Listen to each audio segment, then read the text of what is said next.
Hey guys, it is time to talk about what we ended up finishing in the month of April. Hey guys, if you are new here, welcome to the Book Path. My name's Nicole, and if this isn't your first rodeo, thanks for sticking around. So it is time to talk about what we were able to accomplish for the month of April. We have a few things that we did, that we liked, that we didn't like, and we also had our first semester at Aurelium for our new character, Alaric. So let's go ahead and get into how the month went for us. So first up in the mix, we ended up reading The North Wind by Alexandra Warwick. This was a book that was kind of a double for us. We were reading it for our April pick, for our Year in Aurelium adventure, and that was we found a winter cloak. As the terrain changes, you realize the clothes you left with just won't do. You need something warmer. And to read a book by an author with a W in the name, which obviously Alexandra Warwick has 2 W's, so it was perfect for that, as well as to get our Illusionist Rogue courses. This was for the Art of Illusion, where we were focusing on distance manipulation, and that was to read a book you already planned for this month. So the fact that we had this for the Year in Aurelium already planned, we went ahead and picked this one up. I ended up giving this one 4 stars. It was really good. It just was a little kind of slow to start for me. Like things were happening, but it just wasn't enough to really start pulling me into the story. Basically, you have 2 sisters who are orphaned. Ren, who has kind of been taking care of her younger sister, shielding her from the dangers, working her butt off, doing not so nice things in order to kind of help her and her sister survive. There's kind of this winter that is encroaching on them. Food is, becoming scarce. Illnesses are taking over, and everybody is blaming this kind of winter godlike being. And he comes every so often to the village to claim a bride. Nobody ever sees them again. And so he comes and he is about to take Ren's sister, and Ren basically disguises herself as her sister in order to kind of fake marriage or marry this god in her sister's place. And obviously this kind of becomes sort of a misunderstood enemies to lovers. It does have a lot of elements of that you find of like Beauty and the Beast, definitely. They say there's Hades and Persephone. There is some Hades and Persephone kind of to it, because it does deal with like some spirits and soul aspects, but it really kind of meshed the Hades and the underworld with the beast and the magic really well, I thought. And it was subtle, like it's not in your face retelling or anything like that. It's very subtle similarities that you find throughout the stories that you're like, oh yeah. So I really did enjoy that. There is some spice in there. There are some, really good things. And it was just really interesting. You get to meet like they're 4 brothers, and they're kind of all named after like the 4 winds. And so this is the North Wind, the Cold. And you do meet like 2 of the other brothers in there. And obviously this is the first in the series. So it's going to be interesting to go back into it. I do want to finish it, and I do want to continue with the other brothers and the other kind of winds. There is also kind of I don't want to say necessarily Greek god pantheon, but similar vibes to it that is discussed in there as well. So it was just really kind of inventive and unique in the way that it was presented. And like I said, it felt a little slow. Things were going and developing. It just, like I said, it took me a little bit to get into it, and then I just really started to kind of appreciate the way that things were going and how the relationship was going. This is a slow burn. It does have a little bit of spice in there, not outrageous, but it was really well done, and I liked it, and I do recommend it, especially if you are that Hades, Persephone's, Beauty and the Beast, gods of the underworld. It just had like just good vibes to it. Like I said, 4 stars, fulfilled those prompts. So next up, we ended up reading our pick for the Cocky Hero Club, and that was Cocky Professor by M.A. Lee. I ended up giving this one 2 stars. I was fighting it to DNF it, to be quite honest, at times. I finished it. I think that because it was a much shorter book, I was able to do that and pull through. But I'm not gonna lie, I did struggle at times. It had good bones, I guess you would call it. Like, it had a decent plot line. It had something that could have been really good. I think it just really faltered, and it could have been just the fact that this was a shorter book, that I think maybe if you had had time to expand upon it a little bit better, it would have felt a little bit, I don't know, better. But basically, you have this girl who has been raised by her wealthy uncle, and she's kind of wanting to venture out on her own and not really take her uncle's wealth for granted. She wants to kind of make it on her own, provide for herself.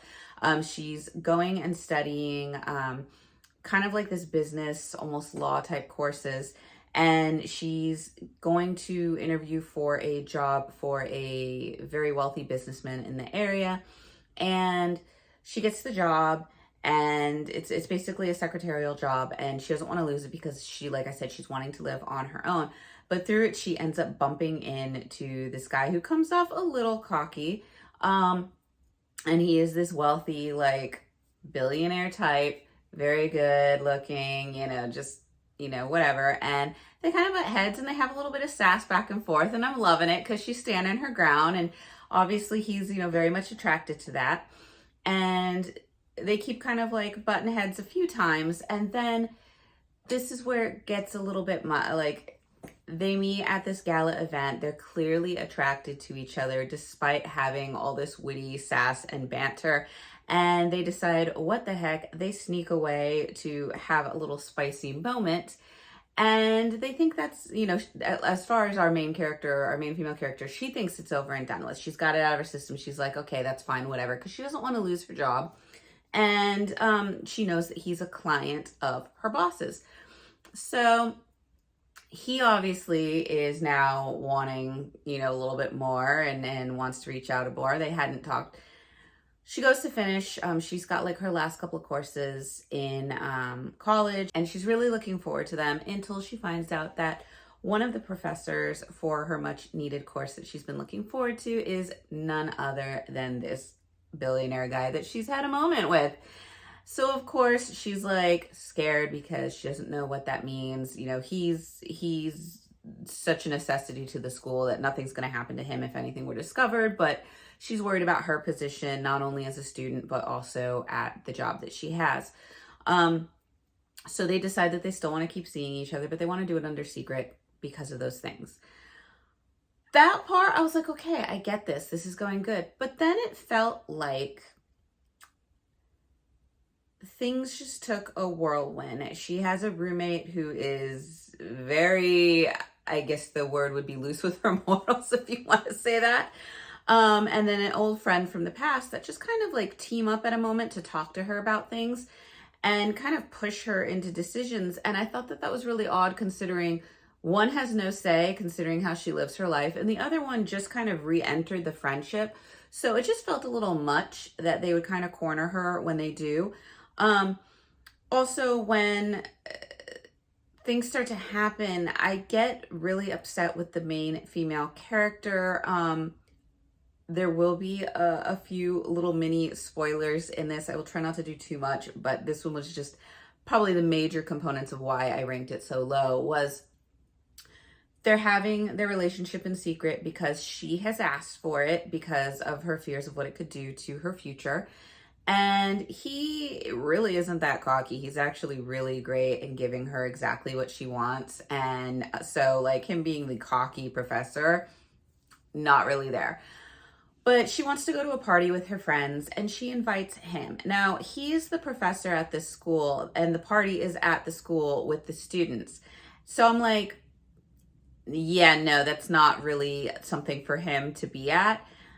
And when he tells her that, she kind of has a little tantrum, and she runs away from him crying because she's upset.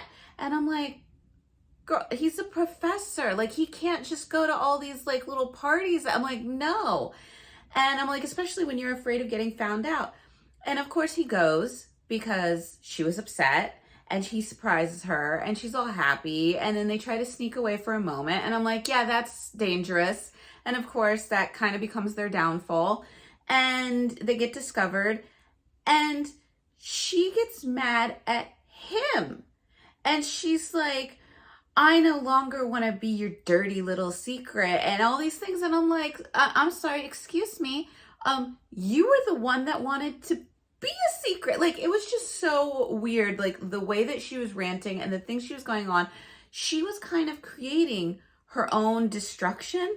And it was just very toxic, to where I was like, if I was this professor guy, I was like, I wouldn't, no, move on.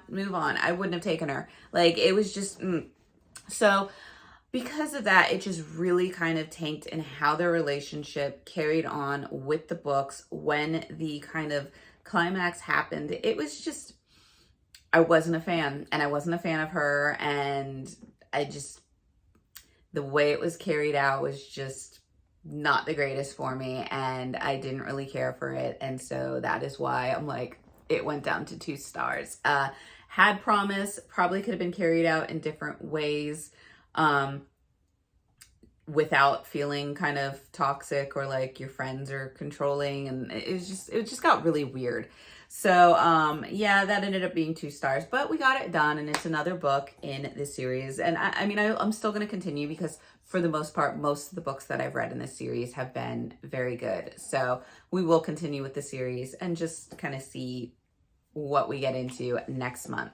So moving right along, we ended up picking up 5 Broken Blades by Mike Horland. This was going to be kind of getting the weapon for Alaric. That was the one thing we were short in building our character. And in order to do that, you're supposed to read a book. I wanted him to have a sword, so you're supposed to read a book that has a sword on the cover.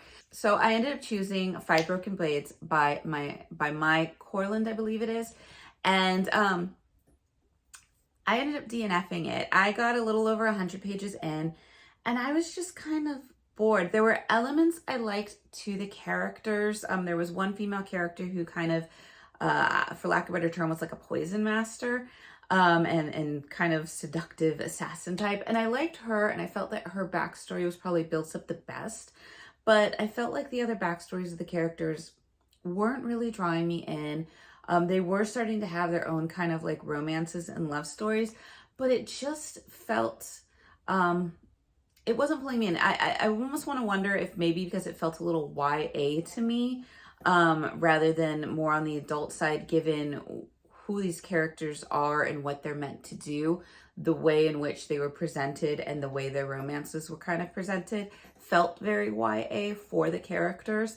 And they just weren't hitting well with me. And there were things in the plot that I just felt we weren't being told yet. And I just found myself kind of bored. And so I ended up, once that happens, I did go ahead and read some of the spoilers and some of the other reviews to be like, okay, is this just me? Is it going to get better? Do I just need to stick with it? And once I read that there were a few other people that kind of felt similar to me, and then a lot of people after the second book were kind of like, you know, I kind of had that crisis of, do I really want to continue this? I've got a lot of other books that I want to get to. So I did DNF it, although I did hear later on that it does really get a lot better. So who knows if I'll pick it up again, but for right now, it is remaining a DNF for me, which means that I then needed to pick another book with a sword on the cover so that we could get Alaric his sword. And so I ended up picking up A Promise of Fire by Amanda Boucher. It did have 2 swords here as well as a trident, which, you know, if I wanted, I could have. And I'm happy I did. I ended up giving this one 4 stars. I thought this was really well done. It had me kind of laughing at the banter between the 2 main characters right away. And you basically have Kat, who works kind of as a medium or mystic or a tarot card reader, like one of those kind of fortune tellers that you see at traveling carnivals. And that's exactly what she kind of does. But she can read people, and she has a skill set where if someone lies, she actually feels it. It's like a physical thing for her. So she knows when someone's lying. And she works at this kind of carnival with other people who have some magical abilities. Magic is pretty much given in the world except for like one group of people that are pretty much humans. And the magic is kind of given by gods, by like, think of the Greek god pantheon. And that's basically what you have. It's the Greek god pantheon, and their descendants have all inherited magic from being the descendants of God. It's gifted to you. It's done by trials. If you are not gifted it through descendancy, you must go through almost like a trial to obtain magical abilities. And so Kat has magic, and she comes across Griffin. And Griffin is basically this human warrior with no magical abilities. He comes from a human kind of background where they were really treated not so great. And there's an uprising, and he has basically led his people to victory. And now you have the first kind of non-magical human being on the throne. He has actually put his elder sister on the throne, and he kind of acts as her war general, because he can actually go out and do battle and be victorious. And so they're kind of this now new fledgling nation trying to find their way when you've had the magic and the political background playing into that, and those type of dynamics and families and all those kind of like intrigues of court. And he comes across Kat, and he right away is like, there's something about you. And they basically, for lack of a better term, they make her an offer she can't refuse and take her. And so she doesn't know what's going to kind of happen. She's also trying to keep who she really is a secret, because she's not who she says she is. And you get a little inkling as the story goes on who you think she might be. It's still up in the air, but it is hinted at. And you have her traveling with Griffin and his like 3 closest friends. One of them is his brother. I loved his brother, not gonna lie. The personality of his brother was fantastic. But they have this kind of found family dynamic, and there's battles, there are dragons, there is Hades and Cerberus, and just all these kind of fun Greek aspects brought into what felt like an actual like brand new world, even though it had the Greek pantheon and style to it. It was something new, and I really liked that. I loved the antics. I loved that they're kind of an almost enemies to lovers, but then it's kind of reluctant. Like, you're no longer an enemy, but you're reluctant to give over because of the secrets you're holding. So it was just really well done, and I just had tons and tons of fun with it. And it was fun. So I ended up going and picking up the rest of the books in this series that are out. I know that the newest book, I think, comes out later this month in May. So I'm hoping to kind of, despite having a lot on my plate for the month of May to read, I would love to get back into this story and kind of finish up this series before the new book comes out. But I don't know if that's going to happen. But I really enjoyed this. Like I said, Greek gods, pantheons, magical systems, dragons, found family, lovely banter. There is some spice in it, but just all the great things. And if you only pick up this book and you don't know how quickly you want to rush into the next book, do not read the teaser chapter at the end, because oh my God, the mind melt tease that was, where I'm like, I am foaming at the mouth now to read the next book, because wow, it blew me away for the next book. So like I said, I gave it 4 stars, really enjoyed it, highly recommend. And we ended up getting Alaric his sword. So we did good. So next up, we ended up reading an arc, and that was Moonlit Colorado. This is the sequel to Star-Crossed Colorado in the Hart County series by Hannah Shield. I loved it. I ended up giving this 5 stars. These are books that they're not over the top in any way, shape, or form, but everything makes sense. The story flows so well.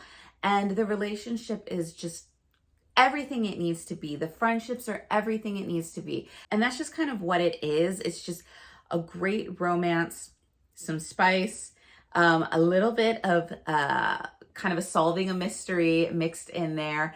And it's just everything that it needs to be. I can't ask for less. I don't want any more. It was just what it was needed to be. Like that's just it. For this one, I did end up doing a separate video. I will go ahead and link down below so you can get a more in-depth review over it. But this is basically Grace's story, which is the sister of the male love interest in Starcrest, Colorado. And she is kind of every bookish girl out there, you know, glasses, little on the nerdy side, loves to read, messy bud, and dresses for comfort. And you mix her in with our male character who is a billionaire, but he's really down to earth and he isn't cocky. He's more playful than anything else, but I loved the two of them together. I loved their dynamics. It was just so sweet. And just kind of the relationship they had and their supports for another amidst, like I said, the mystery. There's always a mystery. These are all kind of romantic mystery suspense types books. Nothing insanely dark, but definitely something that keeps you intrigued as the story unfolds. But it was really, really well done. Like I said, check out the link below if you want to know some more about what was going on. But I loved it.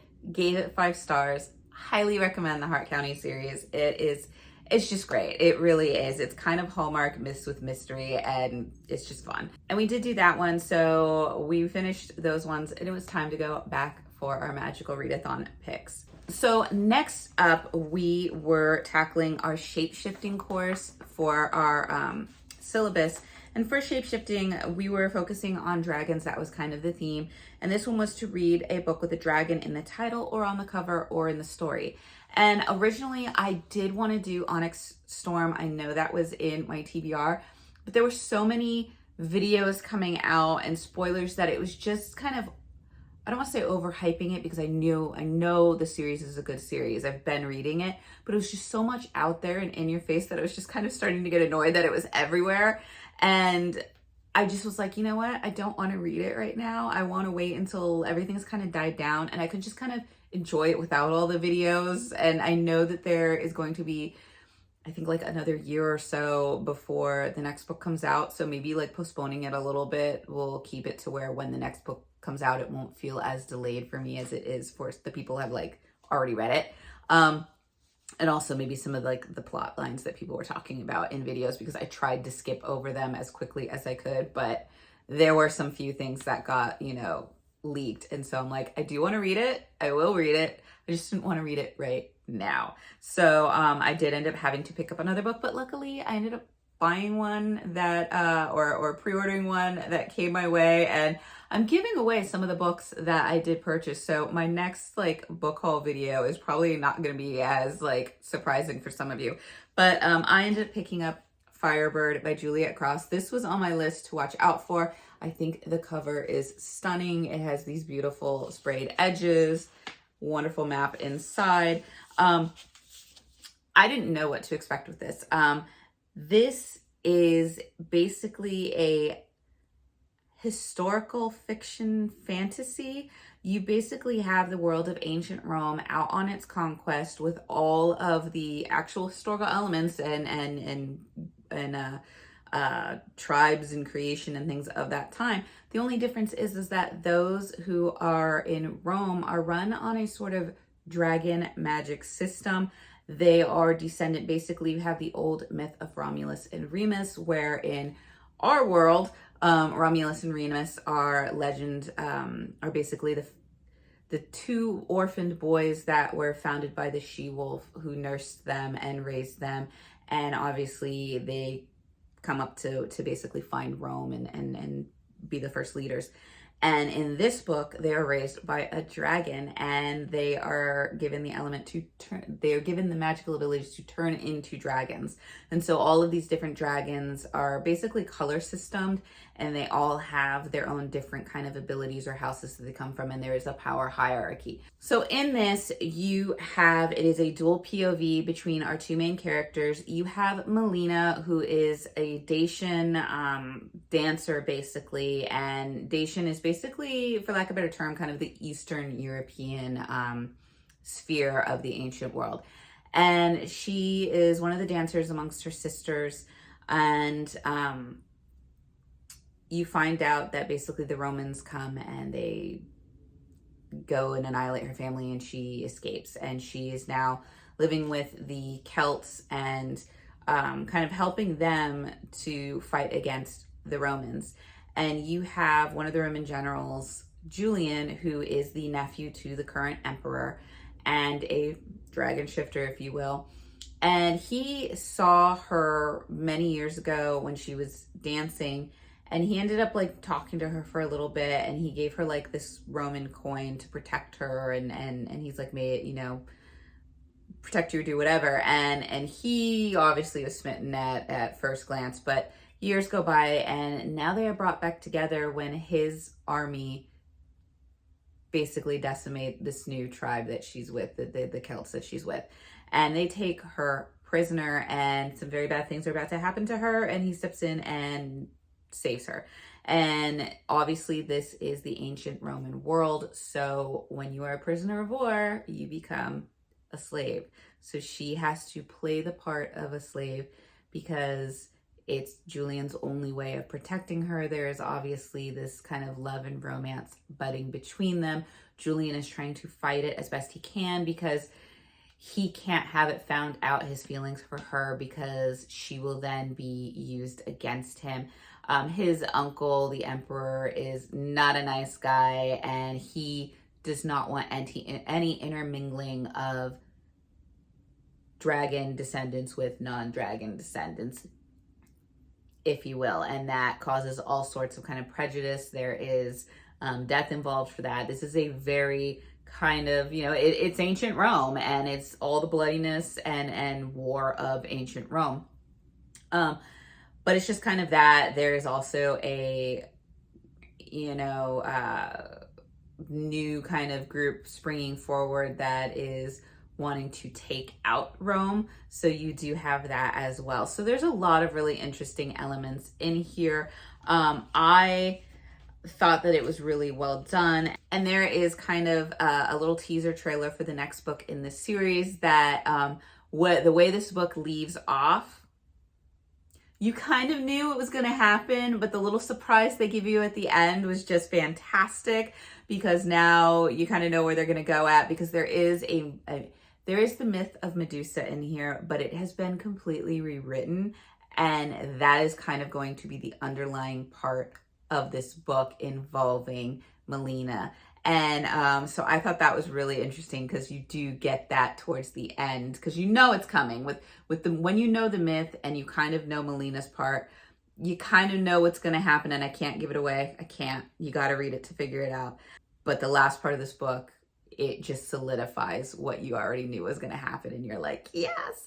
I will say that Julian's kind of second in command, Trajan, loved him so much. I loved his little one-liners or zingers that he'd kind of given towards Julian, and just, he's that good kind of best friend that like is there for you, supports you, will be, you know, do or die, but also isn't afraid to, you know, pull some of his little punches and speak reality to you, as well as kind of poke a little fun at the feelings he knows you have for this girl. So it was really fun kind of seeing that dynamic as well. The found family that she finds with Julian's other servants or slaves is just, you learn their stories, and it's just, it's just a heartwarming kind of beautiful little family of unity that they create, and I loved that.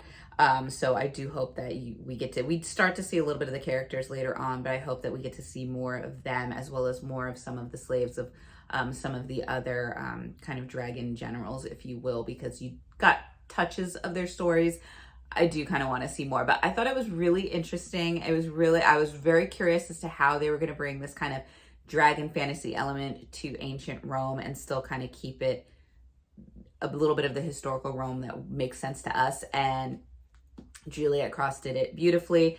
So I ended up giving this one 4 stars. Honestly, I can't tell you why. It just there's something. Can't put my finger on it. I'm like, maybe there's a few things like pertaining to Melina and who she is and her kind of family that I would have liked to have seen a little bit more of. But it was still really, really well done. Like I said, 4 stars, probably more of a 4.5, but I don't really do 4.5 stars. I don't do half stars. So it's staying in the 4, but it was really, really good. So highly recommend it. And we ended up passing our shape-shifting class with this. And for our last book and read, we ended up needing to pass our psionics and divination. Once again, I had originally picked up the spell shop for this one.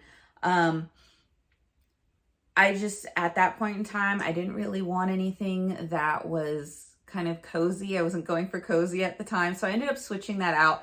Plus, we were in a time constraint and I needed a kind of quicker read because the month was coming to an end quickly and I needed to get this prompt done. So I ended up switching Spell Shop out for Wolf Spell by J.N. Moon. I ended up giving this one 2 stars. Once again, it had interesting premise and an interesting storyline. It was just how it happened that I wasn't the hugest fan of. You basically had a world it's a contemporary world, except that shifters exist, vampires exist, witches exist, and things like that. And our main character is a witch. Her mother was kind of like rogue, and she's wanted to belong, so she's joined this old coven that her mother used to belong to. And she's starting to find out that maybe the coven isn't all it seems because of the rules and the prejudices that they have towards other kind of paranormal species, if you will, especially the local wolves. And the wolves don't like the local witches. And you find out that in their past, there was a witch and a wolf that were in love, and basically the wolves had turned against her. They captured the witch and burned her. The wolf went and kind of insane and like threatened revenge. And now basically you have these kind of people, wolves and witches, disappearing, ending up dead. And so one of the new additions to the witch's coven has gone missing. They know that she was dating a wolf. And so the main character and a few friends go out into the woods to try to find her. They come across the pack of wolves, and there's kind of a little bit of animosity, a little bit of some hot and cold with the leader of the wolves, and you end up thinking there might be a little romance, like an enemies to lovers romance there, except the father of all werewolves, if you will, the ancient daddy wolf, if you will, is basically being attacked, and he is almost left for dead, and only the witch can kind of save him with her magic. And she does, and through saving him, they now become connected. And part of that connection is all sorts of spiciness. And basically, it becomes this mystery of who is going around casting these spells, who is attacking the witches, who is attacking the wolves, who's attacking everybody else, and trying to solve it and kind of like get rid of it, because you have our witch main character starting to believe that, maybe being prejudiced against all these different species is not the way to go. Maybe we can be united. Maybe we can just all exist peacefully and love who we're going to love. And it had, like I said, it had a good premise to it with that, but the things I didn't like. So while they're going through this, whenever they come up against a hiccup, somebody they know knows somebody that can help them. So a phone call, oh yeah, sure, I'll drop everything and come help you. So as they're going through and doing this, and all their plans that they try backfire, and then something else is needed, it never feels like a big struggle to get there, because somebody knows somebody and they can quickly get this. And oh yeah, I know this. And oh yeah, we got a spell for that. And oh yeah, I know this person. And it just seems to come so easy to them that you're kind of like, how do you guys keep failing? Like, it just, that was a little bit. Also, the fact that you have the daddy werewolf, if you will, like, I'm thinking, okay, if you are the first in your kind, I'm expecting you to be all kinds of powerful, right? Like, if you're the first vampire of your kind, you're probably more powerful than your descendants, because that's just kind of usually the way it goes. This daddy werewolf keeps getting his butt handed to him like every freaking turn, and it was just like, how have you survived this like so many like millennia, if you will, and you literally are getting like, they kind of explain it later on, but it just wasn't enough for me to be like, really? Like, he just kind of comes off as very kind of weak to me. And I just wasn't, yeah, I'm like, he's sweet, but I'm just kind of like, once again, you're telling me you're the first of your line. I'm expecting a little more from you. I did like some of the side characters, but I felt like we didn't, because they're trying to focus on the plot so much, you didn't really get a lot of knowing who these characters were. I felt like there was more kind of character, like actual parts of personality given to the side characters in this, more than the witch and the daddy werewolf. And so it just kind of fell a little short on that. And the end kind of fight was kind of a little anticlimactic, happened a little quickly, and you kind of knew what was going to happen before it happened.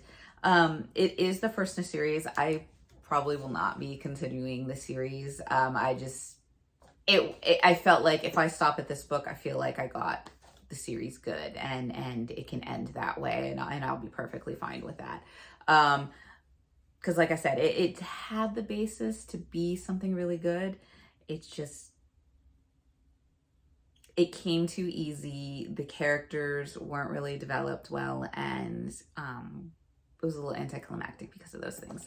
But it was fun. I mean, if you're looking for a fun read and you're not really caring too much about, the plot and character development, if you're just wanting like a fun read, then yeah, I would go ahead and recommend it for something like that, because then it's just, you're going to have fun with it and you're just going to enjoy it as a quick read.